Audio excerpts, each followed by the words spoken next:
6 மாத குழந்தைக்கு ஆரஞ்சு எப்படி கொடுக்கறதுன்னு பார்க்கலாமா? எந்த டைப் ஆஃப் ஆரஞ்ச் சூஸ் பண்ணுறோங்கிறது ரொம்பவே முக்கியங்க. இந்த மாதிரி பெரிய ஆரஞ்சாக இனிஷியல் ஸ்டேஜஸில் சூஸ் பண்ணுங்கள். கமலா ஆரஞ்சு மாதிரி குட்டி பழங்களை கொடுக்கும்போது மேஷ் பண்ணி கொடுங்க. ஆரஞ்சு வெளியில் இருக்க இதுக்கு பேர் ரைண்ட் அண்ட் உள்ளே இருக்க வெள்ளை லேயருக்கு பேர் தான் மெம்ப்ரேன். ஆரஞ்சில் வாட்டர் கண்டென்ட் அதிகமாக இருக்குது. ஸோ குழந்தைங்களுக்கு ஹைட்ரேட்டிங்காக இருக்கும்.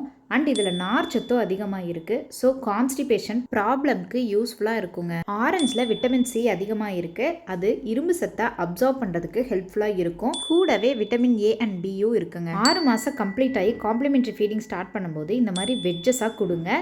விதைகளை ரிமூவ் பண்ணிக்கோங்க. மெம்ப்ரேனையும் ரைண்டையும் விட்டுருங்க. அது ஹோல்ட் பண்ணுறதுக்கு ஹெல்ப்ஃபுல்லாக இருக்கும். குழந்தைங்களுக்கு 9 மாதத்தில் தான் பின்சர் கிராஸ்ப் டெவலப் ஆக ஆரம்பிக்குங்க. ஸோ அப்போ இந்த மாதிரி பைட் சைஸ்டு பீசஸ் கொடுத்தீங்கன்னா அவங்களால ஈஸியாக பிக் பண்ணி சாப்பிட முடியும்.